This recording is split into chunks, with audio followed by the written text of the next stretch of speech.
Well, good evening, Chameleon Academy. Welcome to this Tuesday night. This is the office hours. This is a live Chameleon question and answer session.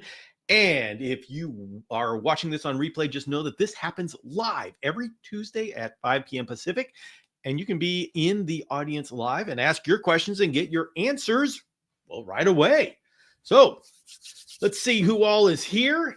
This is both being broadcast on both the Instagram Chameleon Academy channel and the YouTube Chameleon Academy live YouTube channel. There are two Chameleon Academy channels on YouTube. So let's see. We got a lot of people here on. Hello, Nate, Angela, Steve, James, Marsha, and it just keeps going on and on. It is wonderful to have you all here. So if you have, this is an open question and answer session. And so if you do have questions, put them in the chat and I will get to them. Now, just please be patient because sometimes I get to talking and I get behind in the chat. And so if I'm sometimes I get 15 minutes behind in the chat, but it's all because we're having fun here. Now, I want to say thank you. Looks like Wayne Beatties came here early today to say smash the like, which is, see, that's what we like about Wayne Beatties. He's always here. He's always reminding us to hit the like. And yes, hit the like because that helps that helps with this wonderful algorithm of ours. So, all right, everybody. Generally speaking, I do not answer questions on Instagram DMs or by email and such, but I will answer questions here. And so I am going to be answering questions. If you've got a question that you would like asked on here and you're not, and somehow you can't be on here or you want to ask anonymously or whatever, you can send me a question and I will bring those up. And I've got 5 questions that I'm going to be answering here from the nether regions of the internet. So let's see. Monster Mo is saying my 1-year-old female chameleon has been getting dark sometimes and chills around the bottom. Talked to a couple of breeders. Some said she's ready for a boy, and some says she's already has eggs. Well, when a female chameleon starts acting differently and starts, but let's go ahead and start this. Okay, so Monster Mo, you have a situation where your female chameleon is changing her behavior and is now running around the bottom of the cage. So this can be from a number of reasons. Either, yes, she could be gravid and now looking for a place to lay eggs. But if that's the case, you generally will see that she is a little rounder than usual. It could be that there's something about the cage that she doesn't like, or that there's something outside the cage that she wants to check out. So I know we often say that a chameleon running around the bottom of the cage wants to get out because there's something wrong with the husbandry. And that is possible, but it can also be possible that they see something across the room that they would like to go and check out. And so it could be any of these 3 things. You need to play detective. And honestly, it's different for every single situation. You need to play detective and figure out what it is. I wish I could give you the answer.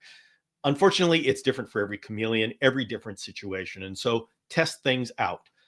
You can always just, if it's safe, open up the cage and see what she does. Where does she go? And that at least is a data point. But the important thing is to try different things and see if she's trying to get out of the cage, if she's trying to find a place to lay, or if she is just trying to get to another place in your room.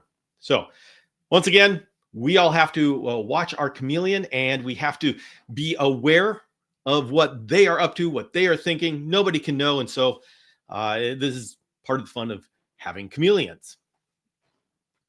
So let's see. The follow-up question is there a way to check 100% if a chameleon has eggs? That would be an x-ray. You have to take your vet to you have to take your chameleon to a vet to get an x-ray, and they'll be able to see the calcium. Other than that, it's very difficult because, I mean, if it's a veiled chameleon or a panther chameleon, often it's easy to tell, but sometimes they have very small clutches, and so you don't see the external signs. So to answer your question, An x-ray is the only way to know for sure. Okay, let's see if we have any more questions here. All right. A lot of people talking around. See, that's the thing about this this community. Once you get in, everybody just loves being together there. And James 3 says, Bill, I took Reggie to his first visit, and she was very impressed with my husbandry. All thanks to the Chameleon Academy. No, 2 thumbs up for that one. Love hearing that, James 3.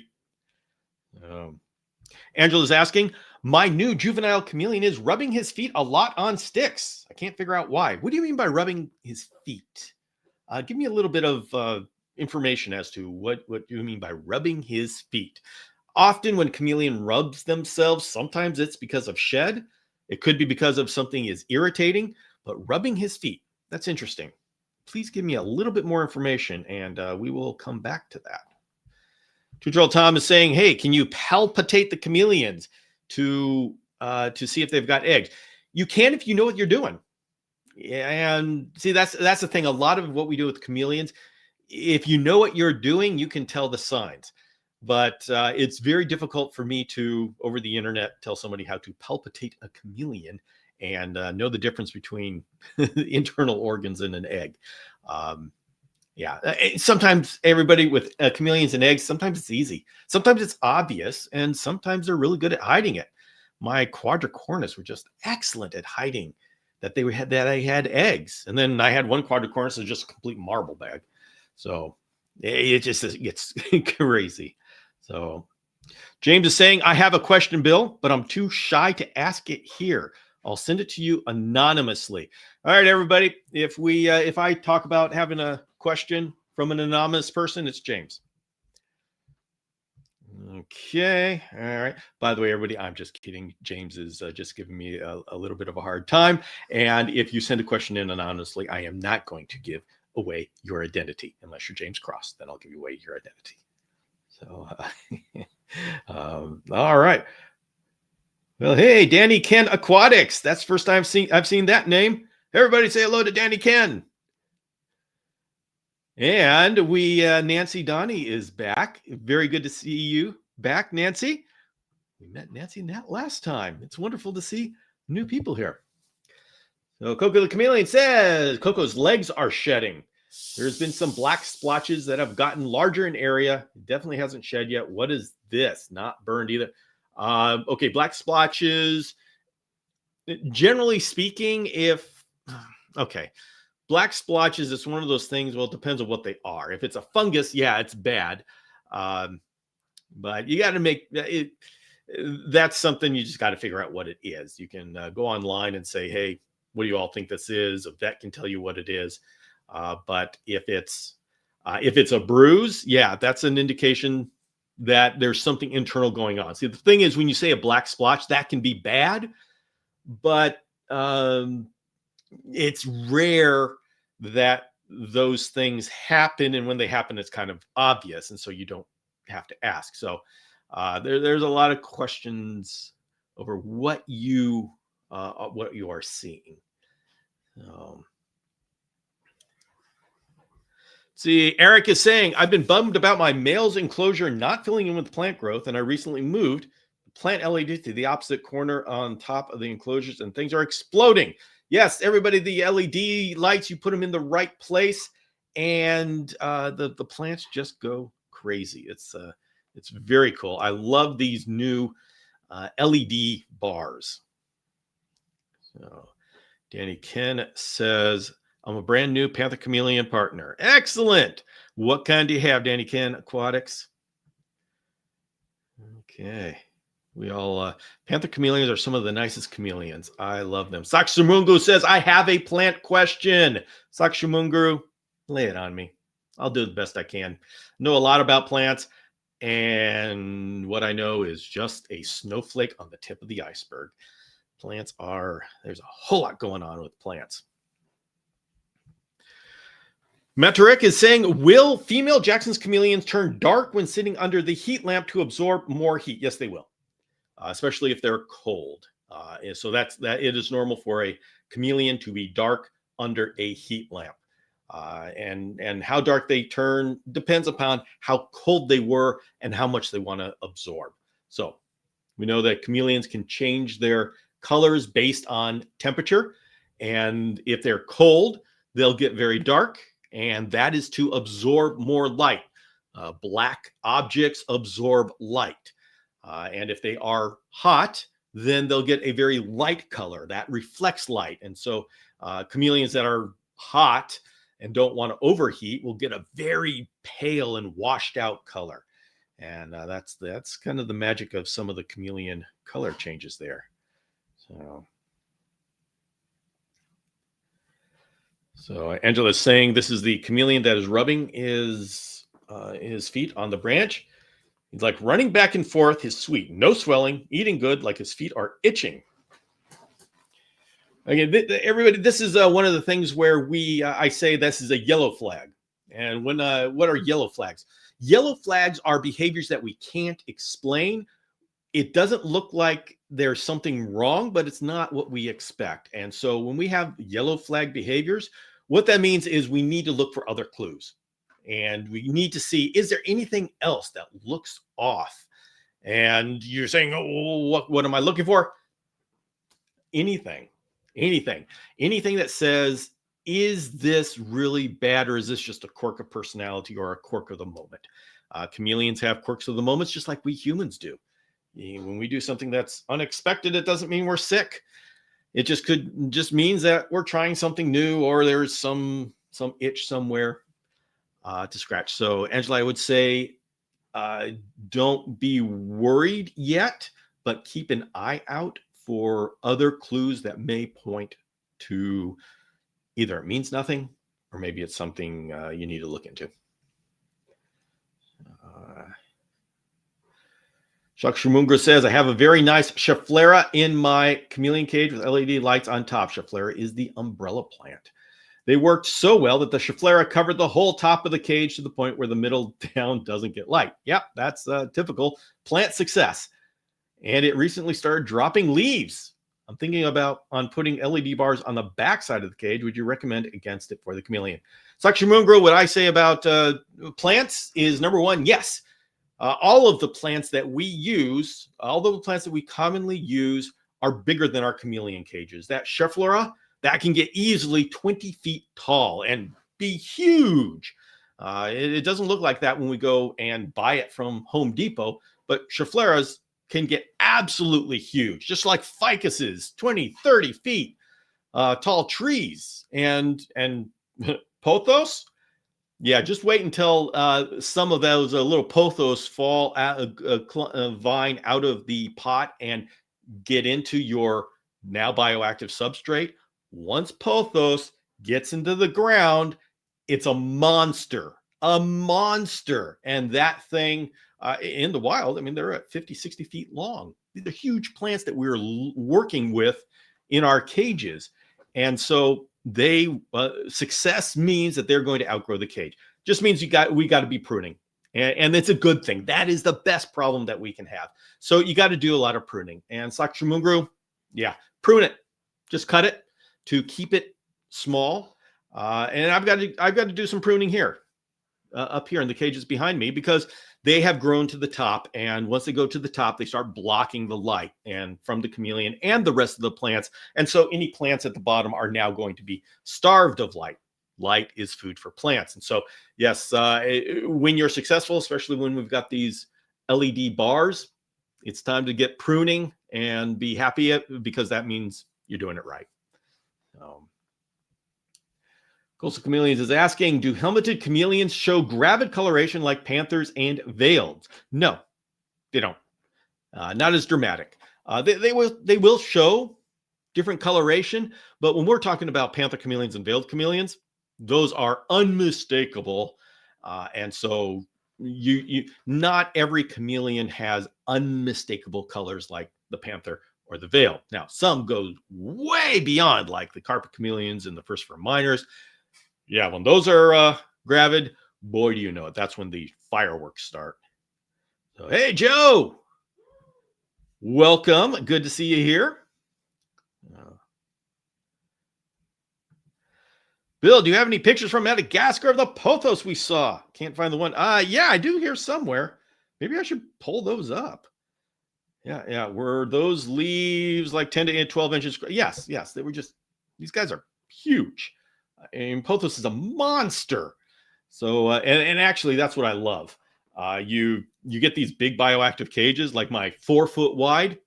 I'm just going to put a little sprig of pothos. The golden pothos is the best. Golden pothos, just put it in the ground and make sure that it's high humidity and nicely watered. And you come back in a couple of months and you're going to be realizing that you are in trouble now. You thought those plants were just decoration, didn't you? Nope. You are now a pothos farmer. Whew.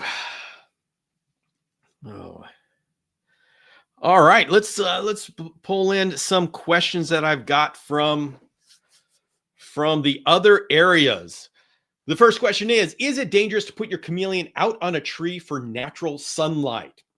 All right, I love this question because, yes, it's wonderful to have your chameleon out in natural sunlight. The natural UVB, the breezes, it's amazing. Natural sunlight is like magic for chameleons. And it's wonderful for them to get it. Now, most people don't have an outdoor cage, and so they think either one, I'm going to bring my indoor cage outdoors, or two, I'm going to bring my chameleon out and put them on a tree and just keep watch. All right. First of all, bringing your chameleon cage outdoors, not a good idea because all of the plants are habituated to the indoor lights.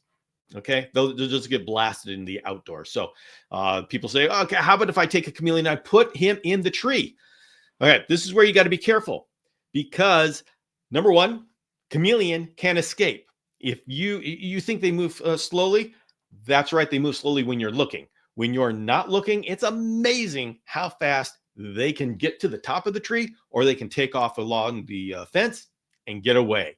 All right, that's the first thing. Second thing, can they get out of the sun? The sun is very powerful, and it's a danger for a chameleon that can't get out of the sun. Like putting them in a tree. Oh, I want them to get sun. After 15 minutes, that may be too much. And you could actually have your chameleon go into heat stress if they can't get out of the sun. And three, you got to watch out for natural predators. What natural predators? Hawks, falcons. They would love to have a chameleon meal. And yes, they will come down and they will snatch a chameleon out right when you're watching. I remember I had a person on social media talk about how they watched their chameleon get snatched up by a falcon right in front of them. So yes, it's great for a chameleon to get out into natural sunlight. Be careful. Okay.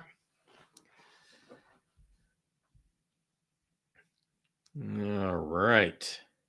Let's see if I have any more questions here. Coastal Chameleon says, and if you Google UV index in my area, it'll also tell you when the best time to bring your chameleon out. Just do it. I mean, when the sun is like halfway, you know what? It's different for every area and every temperature. Like here in California, I'd never take them out during the summer afternoon because it's just too hot, too much.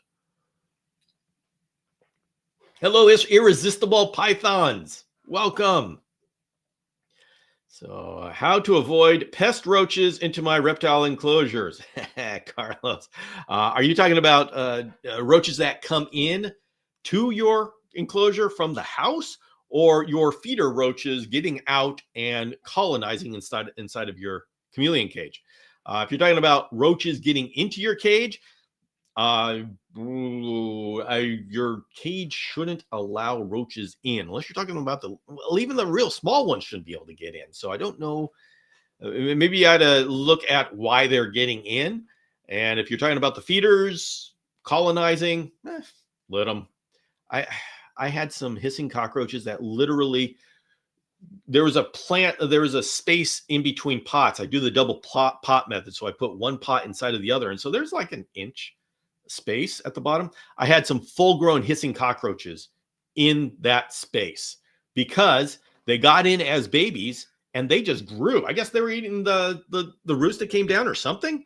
They grew into massive adults, and they couldn't get back out. So I'm glad I was able to let them out of that cage, but obviously they didn't feel like getting out. They didn't try to get out. When they were little enough to get out, they were happy just sitting there and eating all their lives. But roaches from outside the apartment complex. Carlos, the only way you're going to be able to keep them out is to have a cage that is that has small enough screen so they can't get in. So I think with that, I would use a physical barrier method of blocking however they're getting in. And then as for them running around your apartment, when I had roaches running around my apartment, I got myself a house gecko and I let it go in the house. And I saw that gecko once every 6 months, and I saw absolutely no roaches for the rest of the time I was in that location. Mm-hmm.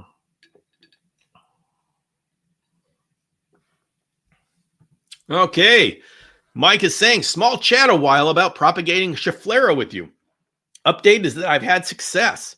I've had more starts than I know what to do with, along with the Ficus benjamina I did at the same time. Yeah, so what's wonderful about many of the plants that we use, the Ficus benjamina, the Schefflera, the pothos, they can all be propagated so easily. And so you can create your own forest. And the wonderful thing about creating your own forest is your own propagated plants aren't going to have the pesticides. They're going to be hopefully, they're going to be free of pests.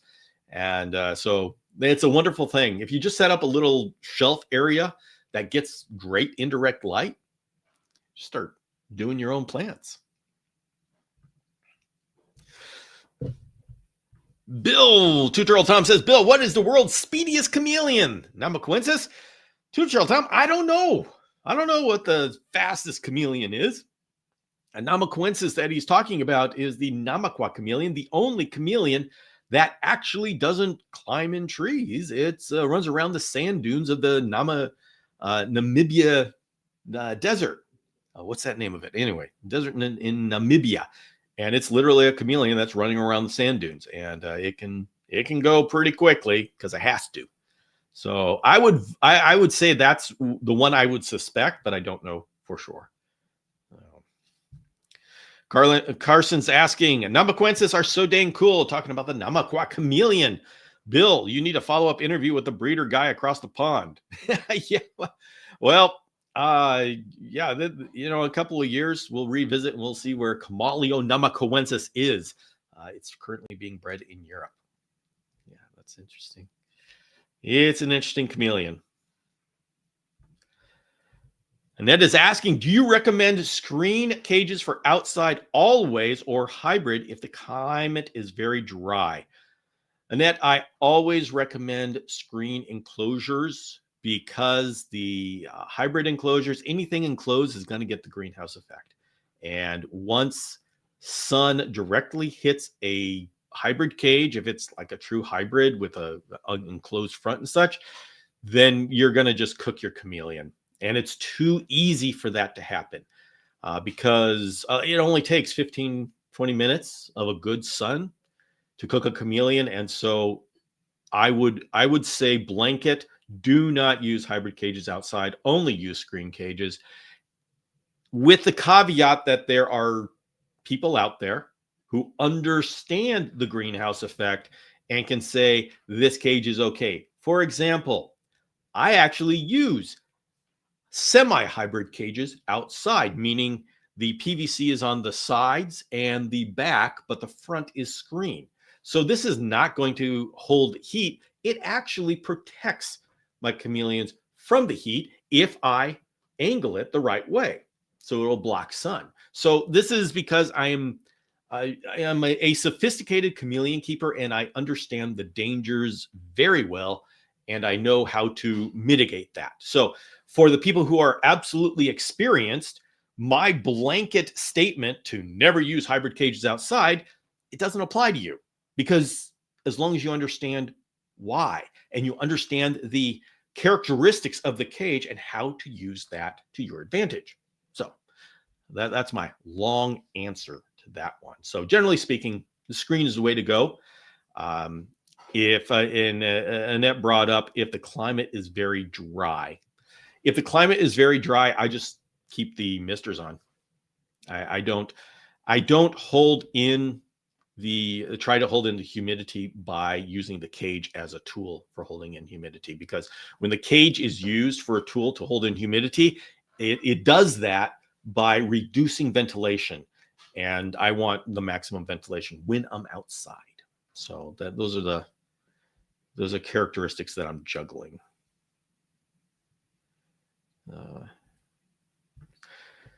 Angela says, Bill, I'm not sure the name of this chameleon, but I want one with flaps. Looks like Mickey Mouse ears. Are you talking about the ones that we call flappy flaps?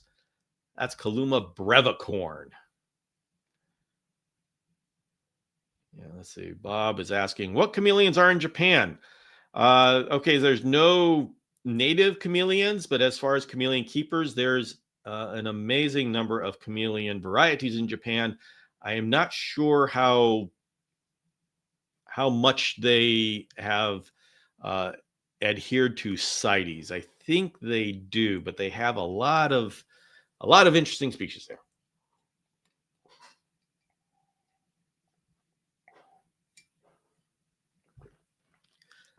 That's a flappy flap, Angela. Yep. Yeah. You see, here in the Chameleon Academy, we have our own vernacular. We have our own language.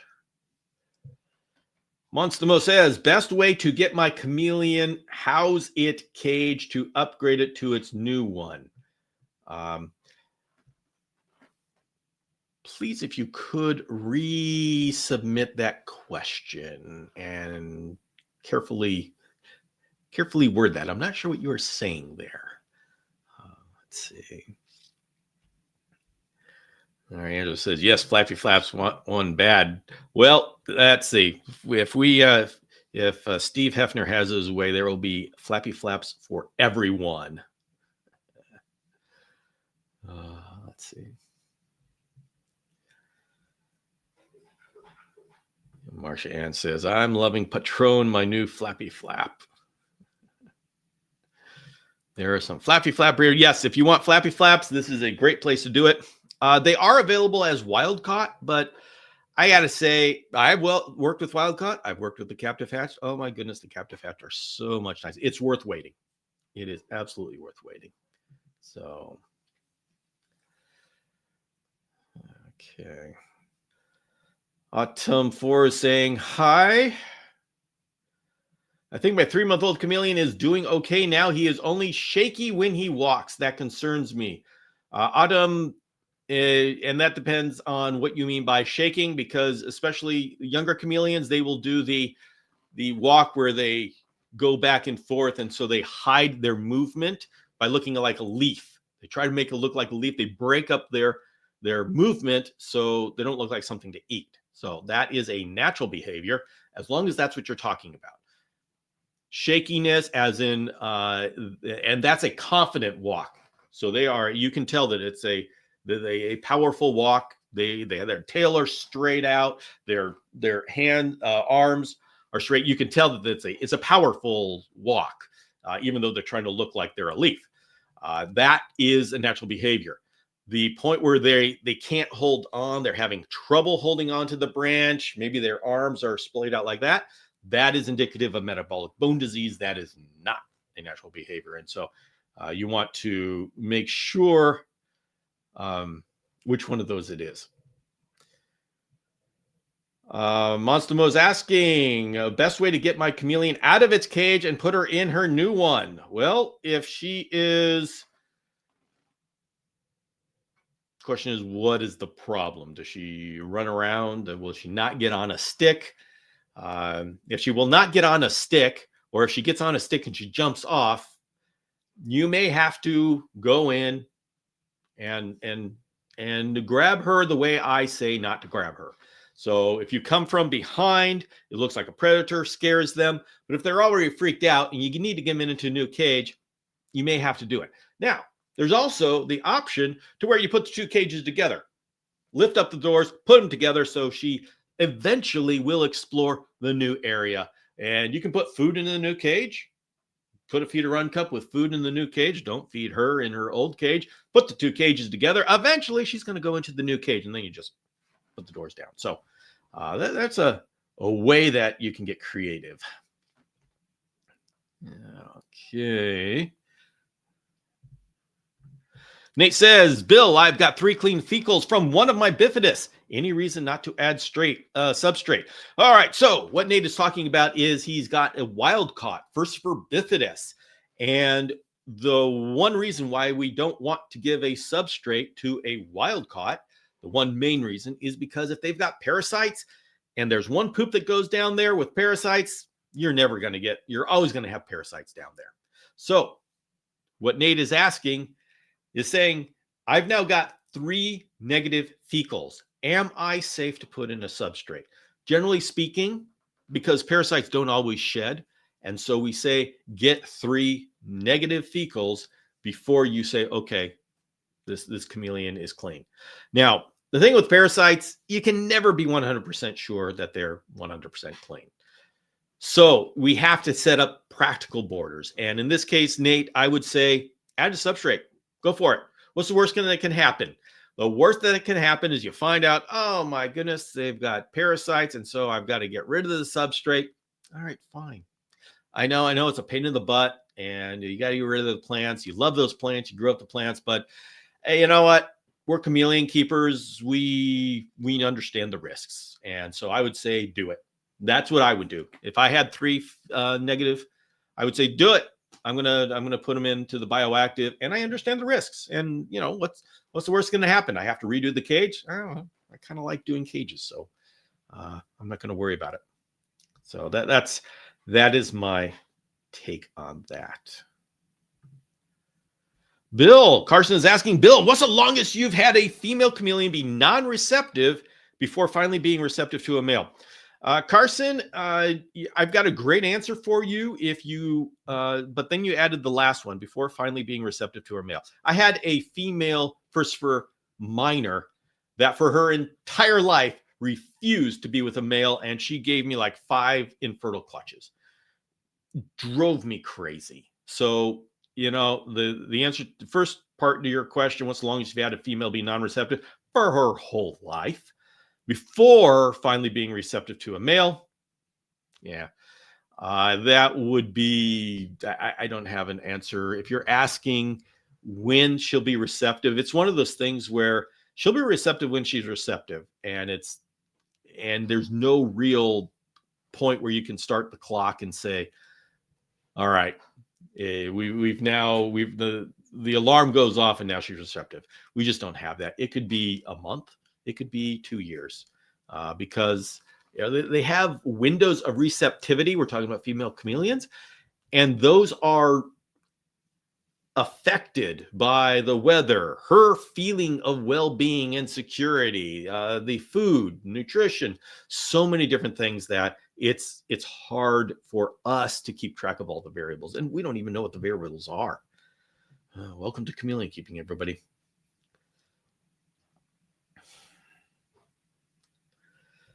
Two-year-old Tom's asking, anybody working with first for minor? I remember Tim Marks having a big colony about 5 years ago. Actually, it was Frank Payne who was really big into minor.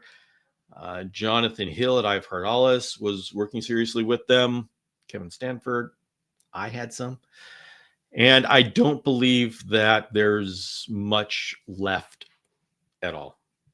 I have not heard of them being much left. I heard that there was a lot of problems getting them to breed. Not only did I hear it, I experienced it. She just wouldn't breed with the male. She kept giving me eggs, but geez, what the heck?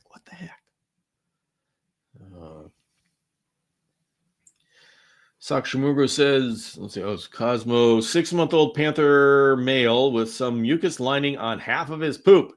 No other symptoms, though. Concerning? It depends on how often and if you see any other signs. You're going to get a lot of different consistencies in the poop, and it's going to have to do with health and diet and all that kind of stuff, and hydration, that kind of stuff. So when I know what you're talking about, the very mucousy poop, often it happens once or twice and then it goes away. So switch up how you're feeding and see if it's consistent. And that's why, because the consistency of poop, it's only something that is a real data point if it's consistent poop after poop after poop. And then you got to figure out, okay, so what's going on? Switch up stuff and see if you can change the consistency of the poop. And then that'll give you an idea of what your chameleon is going through. So Sakshimungru says, how would you recommend disinfecting a cage that was contaminated with a previous chameleon with coccidia? If you do not have 10% ammonia solution, would just mechanical washing work? Sakshimungru, you can never 100% be sure that you've got all the coccidia oocysts out. That said, it is heat that kills coccidia oocysts. But with me, I would say I would go after mechanical washing as much as possible. And then you can go over everything with a steam cleaner. And that high temperature is what kills the oocysts. So what we have to consider is, how is it that those oocysts are going to get to our chameleon? For example, you could have a cage that is the bottom is completely covered with coccidia oocysts. But if you only hand feed your chameleon's not going to get coccidia. And so if you wash your cage mechanically, and when Sakshimungru is talking about mechanical, what he's talking about is scrubbing. I mean, oocyst, you don't have to kill the oocyst if they're down the drain and in the sewer. So if you scrub this cage, you take the cage apart, if it's something that unscrews, and you scrub all the surfaces, then it's likely you're getting those oocysts off. And if you can't get the oocysts off, then the oocyst is not going to get off when a cricket walks by it. See?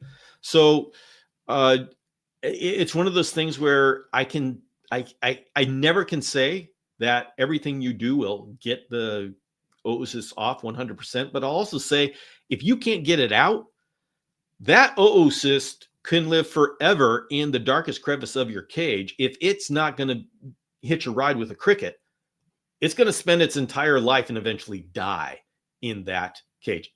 It has to have access to a cricket or some other food item to be able to get into the mouth of your chameleon. And so we get rid of coccidia, the danger of coccidia oocysts, on a number of different levels.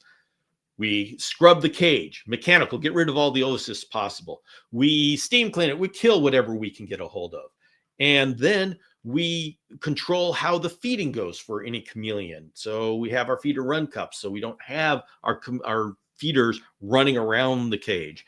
And in this way, we just cut down the amount, the probability that any oocysts that do exist will be able to get into the chameleon and infect the chameleon. And really, my other recommendation is to learn to do your own fecals. I've got a class, Hunting Chameleon Microscopic Chameleon Parasites, all about giving you the power to do your own fecals. And when you do, it's like you're just testing the fecals. And as soon as there's any sign of coccidia, well, you just say, hey, vet, can I get some Panazerol? And then you take care of the coccidia in your chameleon. I know when we hear the word coccidia, people panic. You don't have to panic. Coccidia is manageable. Once you understand what coccidia is, it's not that scary. Now, cryptosporidium, okay, panic, and just burn the house down. Okay? That's cryptosporidium. Coccidia is a little bit different. And luckily, we chameleon people don't run into cryptosporidium. There's cases in scientific literature, and it's a horrible thing because it self infects inside the body. And so once it's inside the body, it never goes out. The reason why we're not scared about coccidia is because coccidia has to get out of the body to continue its life cycle. And so once you have to get out of the body, boom, we now have control. And now we can break the life cycle at the different stages. If, like strongyloides or cryptosporidium, it self-infects inside the body, That's a problem. Now we don't care about strongyloides because that's just fenbendazole and that's easy. Cryptosporidium, that's not easy. That's, oh my goodness. I feel so sorry for the people, and it happens in the snake world a lot. When you get that word that you have cryptosporidium, it's like your entire reptile world stops. It's horrible. But coccidia, not scary at all. You can control coccidia. We can control coccidia. Yeah.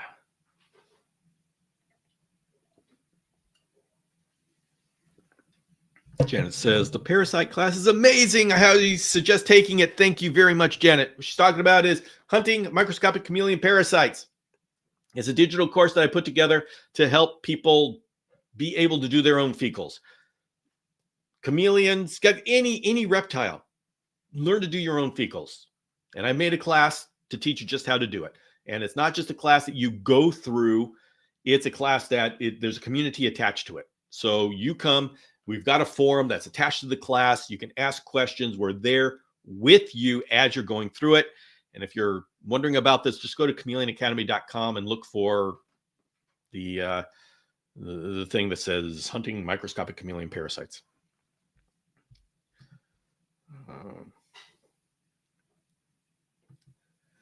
Bill, have you ever heard of a chameleon getting jaundice? I remember at one point, one of my chameleons, we were thinking about it, but I really haven't heard a lot about jaundice in chameleons. Doesn't mean it doesn't happen. It just means I haven't run into it. Sakshamungro says, do chameleons get cancer? Yes, they do. They do. Turtle Tom says, Bill, thanks for the big push with parasites last winter. I'm doing fecals all the time and finding lots of interesting things. Oh my goodness, everybody, you would be surprised at how much is going on in your captive reptiles with parasites. Captive hatched, we think, hey, that, I don't have to worry about parasites. Oh, wrong you are, well, lads. We have a lot of parasites in our captive hatched community. And the reason why we don't know about it is because nobody checks. Hey, it's captive hatched. And you say, well, why? Hey, if they've got parasites, why aren't they sick? Because they're getting good husbandry. That's why. Chameleons, reptiles, they're designed from nature to deal with parasites. And so if they've got a small load and attached to good husbandry, then they live an entire life healthy. And you can, if you've got good husbandry, I mean, you've got these people who've got OCD and they got good husbandry, that chameleon can have parasites for its entire life and it will never show a problem. Why? Because whatever parasites it has, they poop out the parasites. Oh, the good keeper goes in and cleans that poop up immediately. The good keeper, like you got these Parsons keepers. They've got these huge cages and they will not just release insects to run around in the cage because the insects will hide. You want to feed your chameleon. So these Parsons keepers hand feed their Parsons chameleon. Okay. So that Parsons chameleon can be pooping out hordes of parasites and the life cycle is broken. Absolutely broken. It doesn't matter if the entire bottom of the cage is filled with parasite ova and oocysts and all that kind of stuff. If it doesn't get up to the chameleon's mouth, it doesn't matter. So you can all have chameleons, geckos, anything with a lot of parasites, and it won't show any sickness because of good husbandry. Good husbandry means good, strong immune system, and the parasite's number one killer of parasites is the immune system. So, yeah, we got these people that got good husbandry, and they never know they got parasites, and that's just the way of it. Now, the flip side is, all it takes is for something to slip up and a chameleon in captivity can just all of a sudden have a spiral out of control and all of a sudden die. because it just gets out of control. So I don't want to minimize the importance of treating parasites in captivity. I'm just saying there's actual ways that people get away with never knowing that they've got parasites.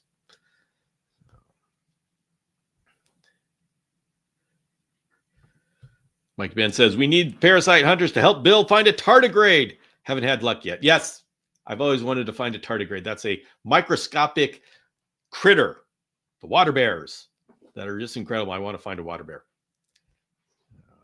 Let's see. Kazukuza from Japan, good morning. Very good to see you. Hey, we had somebody who was asking about what kind of chameleons are in Japan.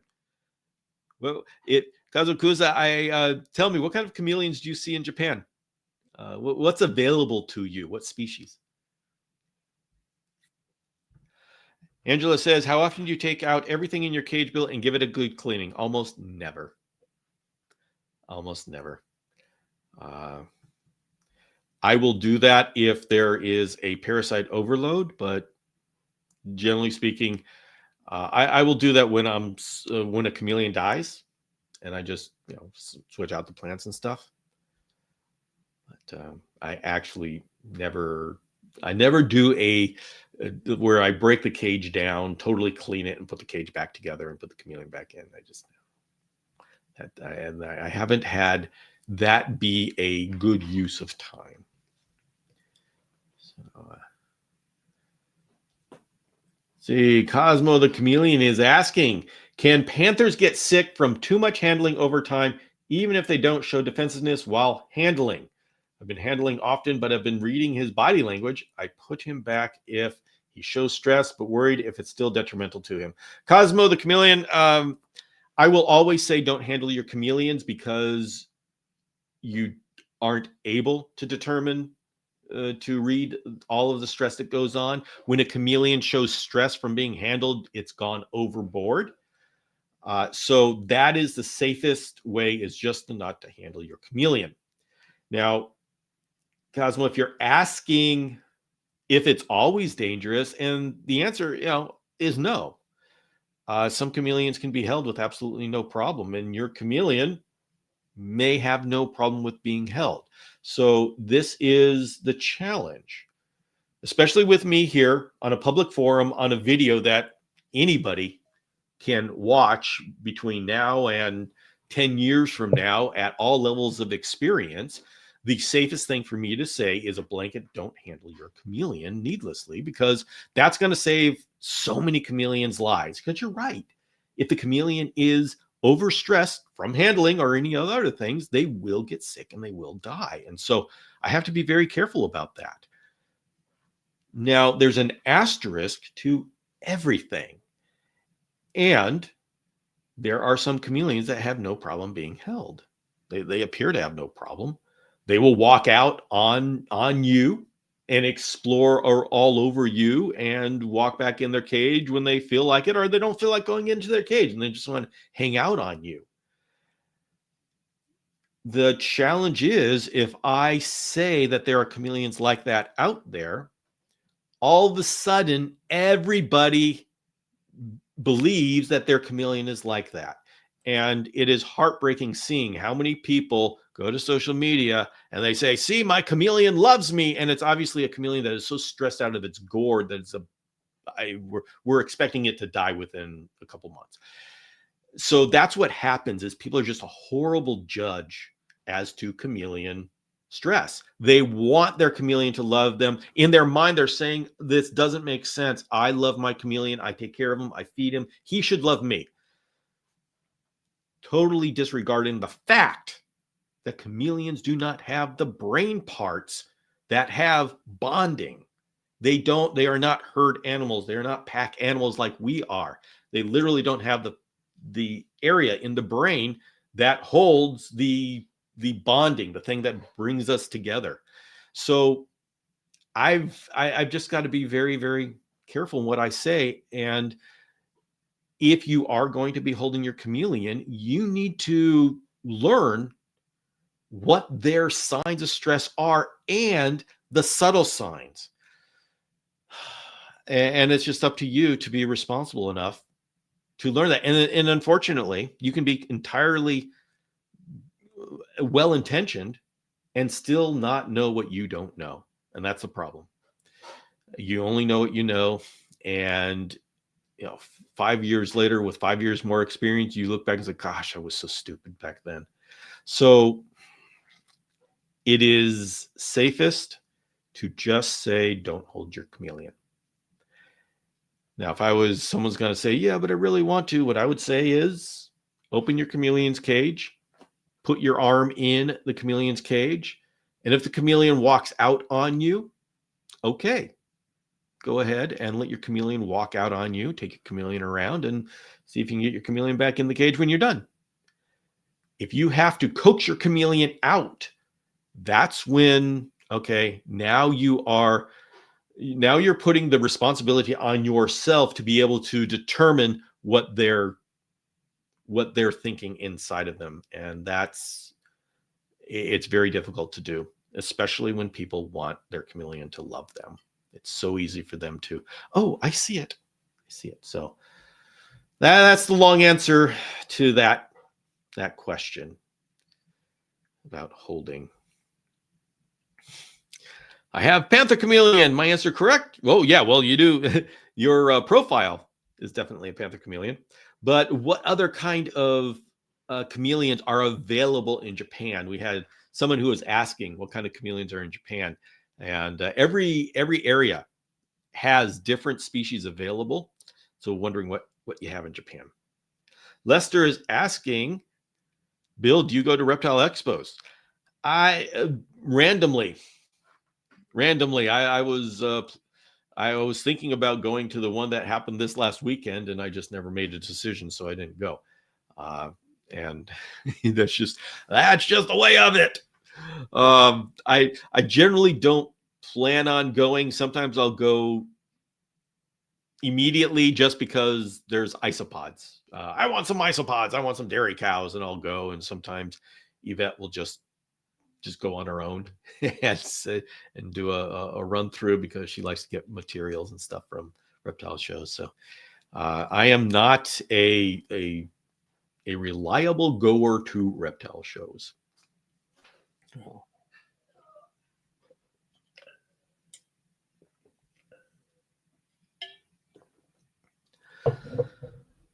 All right, next question is, does a chameleon need a UVB light on all day? Generally speaking, we have UVB lights on 12 hours a day because, of course, the UVB is there during the day. But that begs the question, I mean, UVB index, we see the graphs, it goes up and down. So should we just turn our UVB lights on just for a certain number of hours a day? Or do we get those ones that ramp up and ramp down? And all of these questions are on the table. I know some breeders that they just use their UVB for 2 hours in the morning, like the late morning, and their chameleon's doing just fine. So we don't have to have them on for 12 hours. The problem is we haven't had a good test bed as to how much time they need it on. So this brings up the idea of UVB dose, as in the magnitude of UVB, the UV index, times the number of minutes or hours that the chameleon is exposed. And generally, I believe with absolutely no testing, see, this is going to be difficult to test because you don't know how much exposure your chameleon, number one, needs. What's the minimum exposure that they need? And two, what's the maximum exposure before you start getting into the danger area? Because it does get dangerous. I mean, UVB causes skin cancer. So, this is a wonderful thing about nature. The things that we need for life, if you give too much, it'll kill us. Oops, sorry. So, it's like when the medicine becomes the poison. That's the way life is. And so this is something that we are still working on. How much UVB do they really need? We've got the magnitude pretty well down between UV index of 3 and UV index of 7, somewhere around there. That's a functional range, and that's the range I like in my cages. Basking is UV index of 3, and the top of the cage is at UV index of 6 or 7. And I use that for panthers and veileds and Jacksons. Now, Jacksons may want a little bit more. Every species is going to have a different desire for UVB levels. And right now we're talking about UVB levels. When we say level, UV index of 3 level, with that comes the assumption that it is 12 hours. We never say it because it's the baseline assumption. When we start using the length of exposure as a variable, things get way out of whack. And then you got questions of, okay, well, is UV index of 3 at 2 hours the same as UV index of 6 at 1 hour? I don't believe it. No, I think that starts to get into danger area. But have I tested it? No, there's a lot of testing that needs to be done when we start adding that other variable of time. So good luck to us. There's a lot to be done. That's why I say, everybody, if you're young and you want to know what to do with your life, become a chameleon scientist. We need chameleon scientists. Is that really a job? Yeah, it's a job. Dr. Chris Anderson, this is our resident chameleon scientist. He has a lab of his own where he does experiments with chameleons at the University of South Dakota. So if you're a young kid, don't know what to do with your life, become a chameleon scientist. Lester's asking, do adult male panther chameleon bites hurt? They can. They can break skin, they can make it bleed, and they can put some hurt on you if they want to. And sometimes they want to. Oof. Yes. Let's see. Oh, Kazukuza comes back and says, in Japan, you can find veileds, Kaluma. I know that there's Kaluma Shonasii. I know that there's Bifidus, the Kaluma parsoni over there. Dilepis. Ooh, we don't have Dilepis here. Jacksonii, Honelli, Montium. What? Oh my goodness. Senegalensis, Ustuleti, and Fisheri. Fisheri. Ooh. See, Fisheri, unless it's the mini Fisheri. That's sometimes called. That's from Kenya. But Montium's from Cameroon. So, okay, that's interesting. Interesting. So,